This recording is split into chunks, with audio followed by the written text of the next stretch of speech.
दायम पड़ा हुआ तेरे दर पर नहीं हूँ मैं, खाक ऐसी ज़िंदगी पे कि पत्थर नहीं हूँ मैं। ये दीवाने गालिब की गज़ल नंबर 110 है।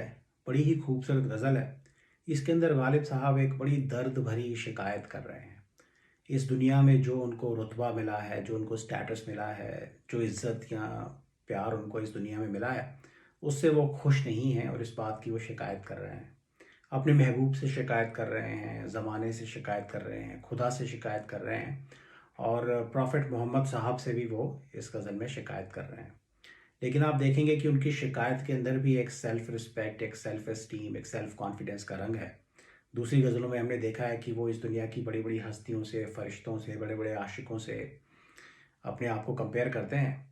वो इस तरह का सेल्फ़ कॉन्फिडेंस और एक इंडिपेंडेंस का रंग आपको इस गज़ल में भी देखने को मिलेगा। तो आइए पहले गज़ल को पूरा पढ़ते हैं, फिर इसके शेरों को समझने की कोशिश करेंगे। तो कहते हैं, दायम पड़ा हुआ तेरे दर पर नहीं हूँ मैं, खाक ऐसी ज़िंदगी पे कि पत्थर नहीं हूँ मैं।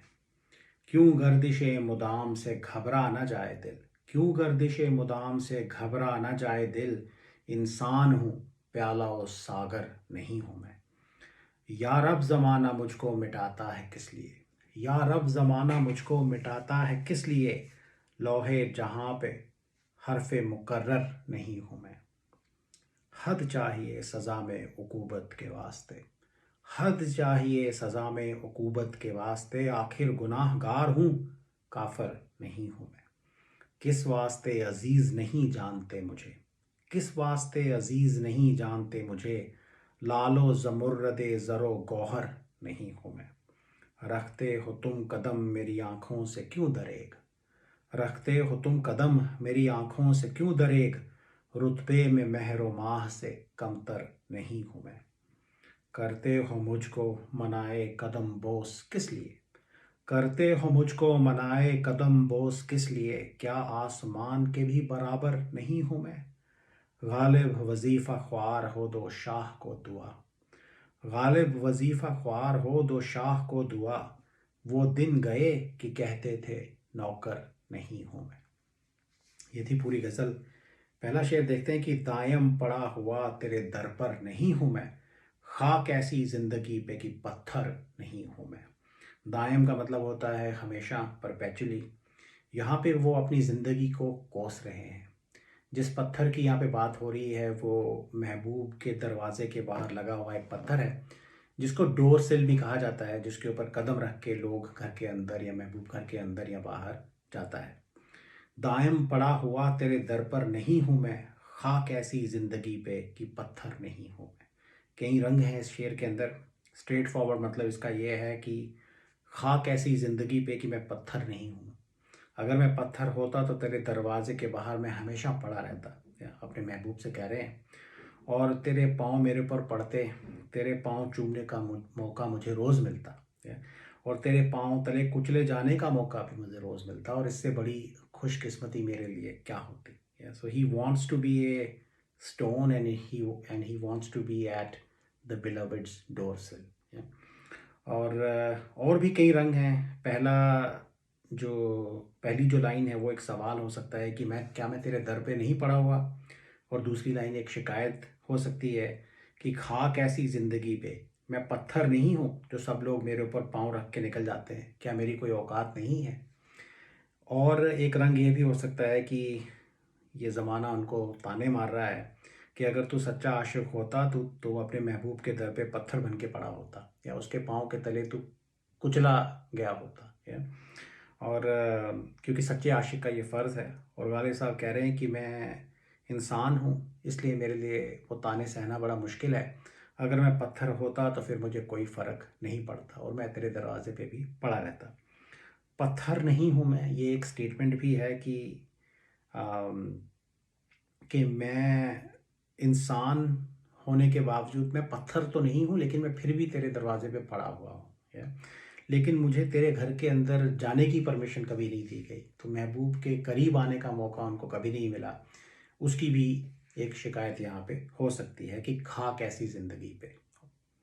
और देखें, गालिब साहब ने बड़े डिलिबरेटली ये लफ्ज़ जो हैं वो पिक किए हैं। खाक भी बोला है और पत्थर का लफ्ज़ भी इस्तेमाल किया है। पत्थर अक्सर खाक में पड़े होते हैं, या जब वो टूट के चकनाचूर हो जाते हैं तो वो भी खाक बन जाते हैं, खाक में मिल जाते हैं। तो इस तरह के कई रंग इस शेर में हैं। दायम पड़ा हुआ तेरे दर पर नहीं हूँ मैं, खाक ऐसी ज़िंदगी पे कि पत्थर नहीं हूँ मैं। अगला शेर देखें। क्यों गर्दिशे मुदाम से घबरा ना जाए दिल, क्यों गर्दिशे मुदाम से घबरा ना जाए दिल, इंसान हूँ प्याला ओ सागर नहीं हूँ मैं। गर्दिश मुदाम का मतलब है हमेशा होने वाली गर्दिश या चक्कर, या और प्याला और सागर, प्याला प्याला यहाँ पे शराब के जाम को बोला गया है। सागर का लफ्ज़ शराब के जाम के लिए भी इस्तेमाल किया जाता है, सुराही के लिए भी इस्तेमाल किया जाता है। तो जब शराब की महफिल मैखाने में जमी हो तो जो प्याला और सागर हैं वो अक्सर गर्दिश करते हैं, वो एक हाथ से दूसरे हाथ में जाते हैं, सारे लोगों को शराब पिलाने के लिए वो गर्दिश में आते हैं, ये उनका काम है। या तो गालिब साहब की ज़िंदगी के अंदर गर्दिश हो रही है और वो परपेचुअल गर्दिश है, वो कभी नहीं रुक रही। किस तरह की गर्दिश हो सकती है? वो इस दुनिया की गर्दिश हो सकती है, उनकी किस्मत की गर्दिश हो सकती है, किस्मत के उतार चढ़ाव हो सकते हैं, उनकी अपनी आवारागर्दी हो सकती है, क्योंकि वो एक वहशी आशिक भी हैं, तो उनकी अपनी आवारागर्दी की गर्दिश भी हो सकती है। और ऐसा हो सकता है कि ये सब तरह की गर्दिश एक साथ चल रही हो। या तो वो कह रहे हैं कि क्यों गर्दिश मुदाम से घबरा ना जाए दिल, इंसान हूँ प्याला और सागर नहीं हूँ मैं। या तो कहने का उनका मतलब यह है कि ये जो प्याला और सागर हैं, ये तो फिज़िकल ऑब्जेक्ट्स हैं, इनके पास कोई दिल नहीं होता, ये इंसान नहीं होते, इसलिए उनको इस गर्दिश से कोई फ़र्क नहीं पड़ता। मैं तो एक इंसान हूँ। या तो ये जो मेरी किस्मत की गर्दिश हो रही है, उतार चढ़ाव ज़िंदगी में आ रहे हैं, इससे मेरा दिल घबरा जाता है। मैं एक इंसान हूँ, आखिर मेरे पास एक नाजुक दिल है, मैं घबराऊँ ना तो और क्या करूँ। या तो अपनी ह्यूमन कंडीशन को वो डिस्क्राइब करने की कोशिश कर रहे हैं और अपने आप को कंपेयर कर रहे हैं फिज़िकल ऑब्जेक्ट से।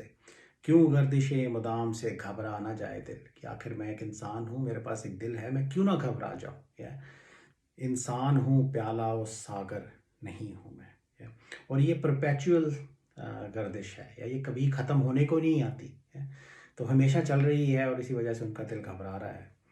एक हमने गालिब साहब का बड़ा मशहूर शेर पढ़ा था जो मिलता जुलता है। दिल ही तो है न संगो खिश्त, दर्द से भर न आए क्यों, रोएंगे हम हज़ार बार कोई हमें सताए क्यों। तो इस शेर के अंदर भी उन्होंने अपने आप को संगो खिश्त, एक पत्थर या ईंट से कंपेयर किया है। तो कहते हैं मैं कोई ईंट पत्थर नहीं हूँ, मैं एक इंसान हूँ जो दिल रखता हूँ, तो फिर ये दिल जो है दर्द से क्यों ना भर आए कभी कभी। तो उससे मिलता जुलता ये शेर भी था। या रब ज़माना मुझको मिटाता है किस लिए, या रब ज़माना मुझको मिटाता है किस लिए, लोहे जहाँ पे हरफ मुकर्रर नहीं हूँ मैं। ज़माने का मतलब तो आपको पता ही है, ये दुनिया, किस्मत के लिए, वक्त के लिए भी ये लफ्ज़ इस्तेमाल किया जाता है। लौहे जहाँ का मतलब है इस दुनिया की तख्ती। या अक्सर पुराने ज़माने में एक लकड़ी की तख्ती के ऊपर चीज़ें लिखी जाती थी, बच्चे उसके ऊपर लिखना सीखते थे, तो अगर कोई गलती हो जाती थी तो उसको मिटाना बड़ा आसान होता था। तो यहाँ पे इस दुनिया की, इस जहान की तख्ती लोहे जहाँ बताया गया है। तो ये दुनिया देख लें आप। या और हरफ मुकर्रर, हर्फ कहते हैं किसी अक्षर को, किसी लेटर को, और हरफ मुकर्रर मतलब कि एक ऐसा हर्फ, एक ऐसा अक्षर जो गलती से दो बार लिखा गया हो। या तो मुकर्रर का मतलब होता है रिपीट करना।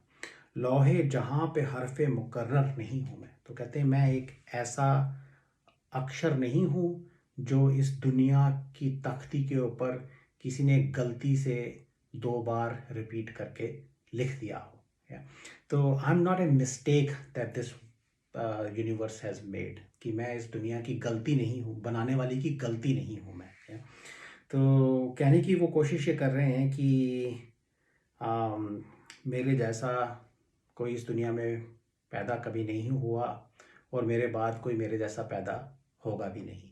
सो I am a valuable person, मैं इस यूनिवर्स बनाने वाले की गलती नहीं हूँ, या मैं एक ऐसा हर्फ नहीं हूँ जो गलती से दो बार लिख दिया गया हो। या तो मैं एक वैल्यूएबल चीज़ हूँ और अगर मुझे मिटा दिया गया है तो इस दुनिया के लिए एक बड़ा गहरा ये नुकसान होगा। It will be a real material loss for this world. या तो ये बात कन्वे करने की कोशिश कर रहे हैं।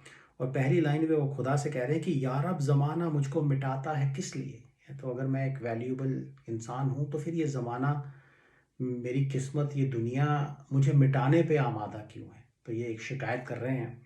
लेकिन पहली लाइन से ऐसा लगता है कि उनके बस में नहीं है, या ये प्रोसेस चालू हो चुका है, उनको मिटा दिया जाएगा। लेकिन वो शिकायत कर रहे हैं, वो कहते हैं यार अब ज़माना मुझको मिटाता है किस लिए, लौहे जहाँ पे हरफ़े मुकर्रर नहीं हूँ मैं। या तो ये एक स्टेटमेंट है प्रोटेस्ट की, एक शिकायत है कि उनको इस दुनिया में वैल्यू नहीं किया जा रहा। या वो एक बहुत कीमती चीज़ है, वो कोई गलती नहीं है, वो गलती से इस दुनिया में नहीं आए। या और फिर भी ये ज़माना आमादा है उनको मिटाने के लिए, इस बात की वो शिकायत कर रहे हैं। क्या खूबसूरत अंदाज है।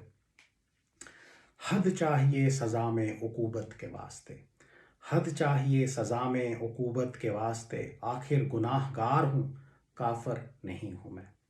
उकूबत का मतलब होता है टॉर्मेंट या टॉर्चर।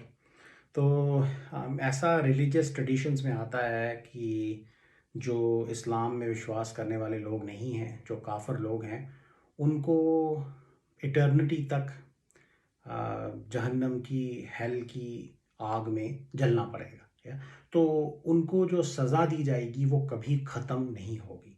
तो गालिब साहब, जो कि इस्लाम को फॉलो करने वाले हैं, वो खुदा के सामने एक लीगल आर्ग्यूमेंट प्रेजेंट करने की कोशिश कर रहे हैं।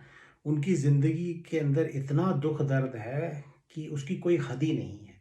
तो कहते हैं कि ठीक है, मैं गुनाहगार हूँ, मैं सज़ा डिज़र्व करता हूँ, लेकिन इस सज़ा में कोई हद होनी चाहिए। There should be limit to the torment and torture that is given to me. या क्योंकि जो लोग गुनाहगार हैं लेकिन जो इस्लाम में विश्वास रखते हैं, उनको जज किया जाएगा उनके एक्शंस के बेसिस पे, उनको शायद सज़ा भी दी जाएगी, लेकिन उसके अंदर कोई हद होगी। है वो काफिरों के जैसे उनको ट्रीट नहीं किया जाएगा। काफिर people will have to burn in the eternal hell fire forever. तो वो खुदा के सामने एक लीगल आर्ग्यूमेंट यहाँ पे पेश करने की कोशिश कर रहे हैं, नेगोशिएट करने की कोशिश कर रहे हैं। तो कह रहे हैं कि खुदा से इफ़ेक्टिवली वो कह रहे हैं कि मेरे दुख दर्द के अंदर कमी की जानी चाहिए। और इसी बात में वो डिस्क्राइब भी कर रहे हैं कि किस हद तक उनको जुल्मों सितम, दुख दर्द इस दुनिया में सहने पड़ रहे हैं। तो वो कल शिकायत कर रहे हैं, वो नेगोशिएट करने की कोशिश भी कर रहे हैं। Honestly this was a difficult शेयर फॉर मी टू रीड। तो एक आप आर्ग्यू कर रहे हैं इस बेसिस पे कि ये एक पूरी क्लास है लोगों की जो हमेशा हमेशा के लिए जहन्नम की आग में जलेंगे। बट एनीवेज आई थिंक उनका सेंट्रल जिस्ट ये है कि बहुत जुल्म हो रहे हैं उनके ऊपर, दुख दर्द सहना पड़ रहा है, और वो खुदा के सामने शिकायत कर रहे हैं और कह रहे हैं कि हद चाहिए सज़ा में उकूबत के वास्ते, कि यार अब मेरे दुख दर्द में हद होनी चाहिए। ये तो लिमिटलेस दुख दर्द मेरे को दे दिए गए हैं। This is not fair. आखिर गुनाहगार हूँ, काफर नहीं हूँ मैं। अच्छा, जो अगले 2-3 शेर हैं, ये नातिया शेर बताए जाते हैं। तो जो इस्लाम के नबी प्रॉफिट मोहम्मद साहब को एड्रेस करके लिखे गए हैं, उनकी तारीफ़ भी इसके अंदर की गई है। तो इनको आप एक वर्ल्डली या स्पिरिचुअल या सूफ़ी सेंस में भी पढ़ सकते हैं, लेकिन जो रेफरेंसेस मैंने पढ़े वो ये बताते हैं कि ये प्रॉफिट मोहम्मद साहब को एड्रेस करके लिखे गए हैं। इसके अंदर कुछ रिलीजियस रेफरेंसेस हैं, मैं समझाने की कोशिश करूँगा। Excuse me if I do not get all the details right. तो कहते हैं कि किस वास्ते अज़ीज़ नहीं जानते मुझे, किस वास्ते अज़ीज़ नहीं जानते मुझे, लालो ज़मुर्रद ज़रो गौहर नहीं हूँ मैं। तो अगर कोई किसी के अज़ीज़ है तो मतलब कि उनको प्यारा है, या he is considered precious, valuable, lovable by that person जिसके वो अज़ीज़ है। और लालो ज़मुर्रद ज़रो गौहर का मतलब है Ruby and emerald and gold and pearl. तो ये प्रेशियस मेटल्स हैं, प्रेशियस स्टोन्स हैं।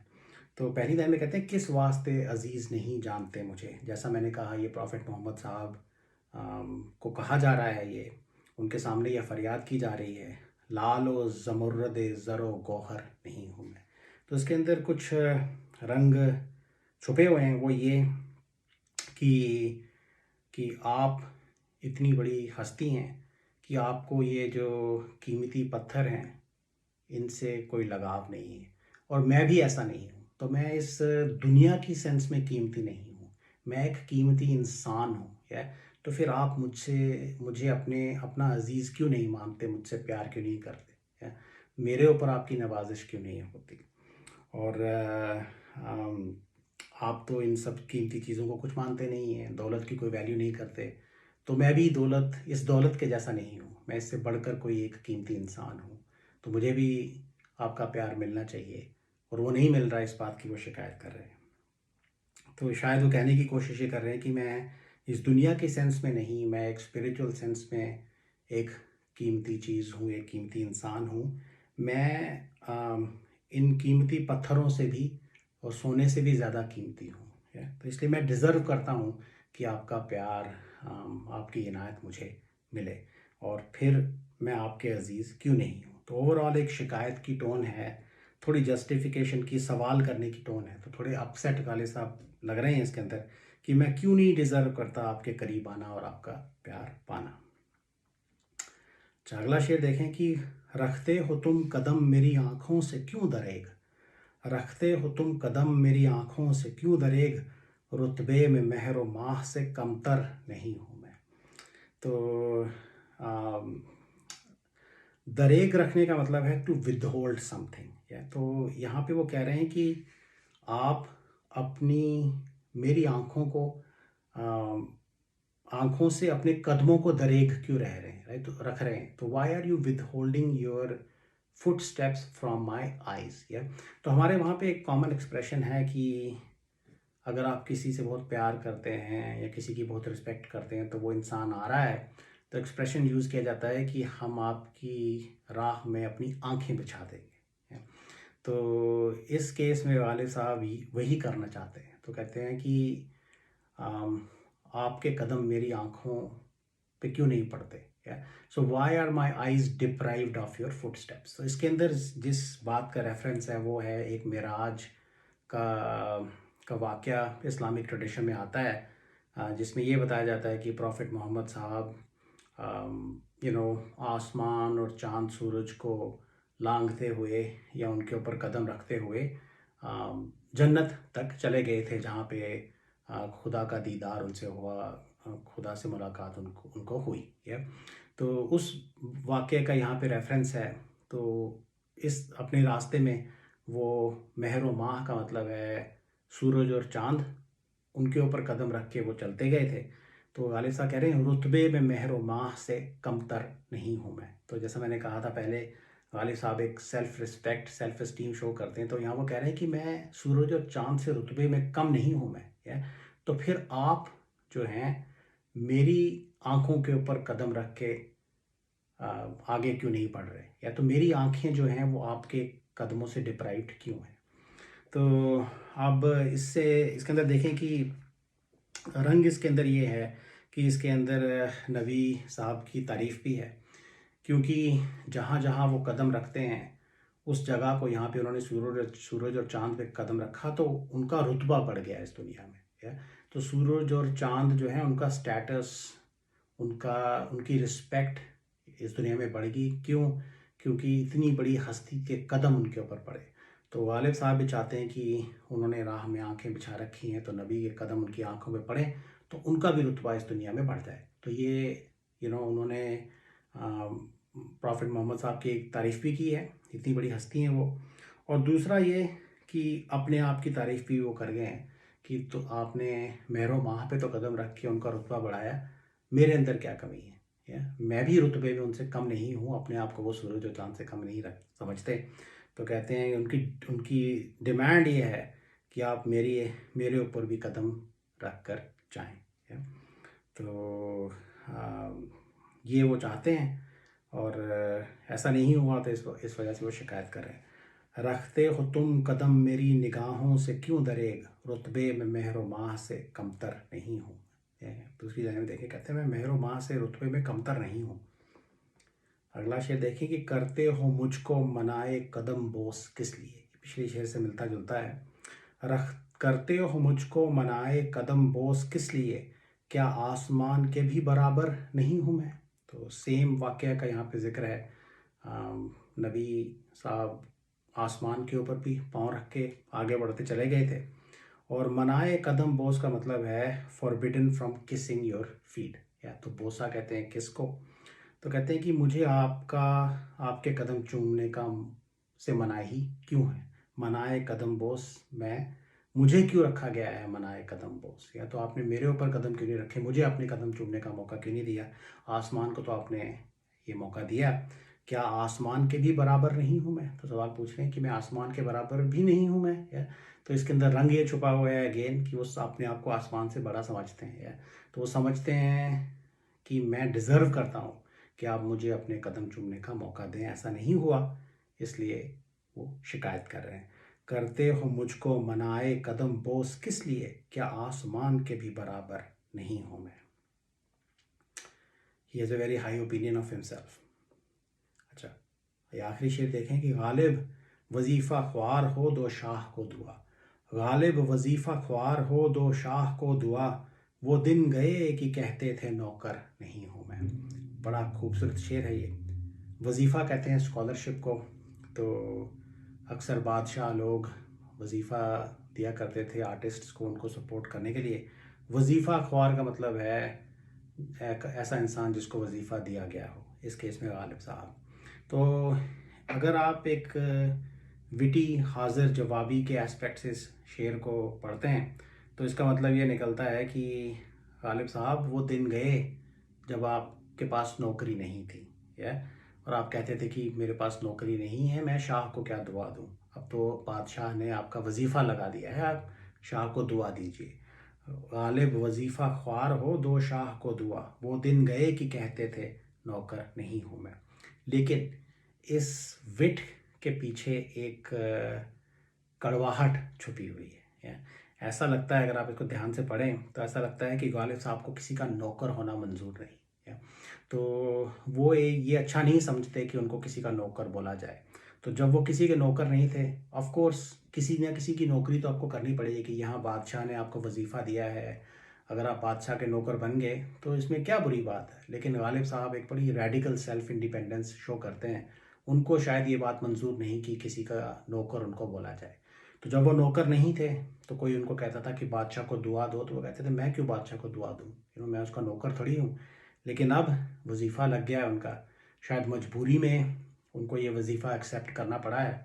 तो अब ज़माना कह रहा है उनको गालिब वजीफ़ा ख्वार हो दो शाह को दुआ, कि अब तो तुम्हें बादशाह ने वजीफ़ा दिया है, बादशाह को दुआ देनी चाहिए तुमके।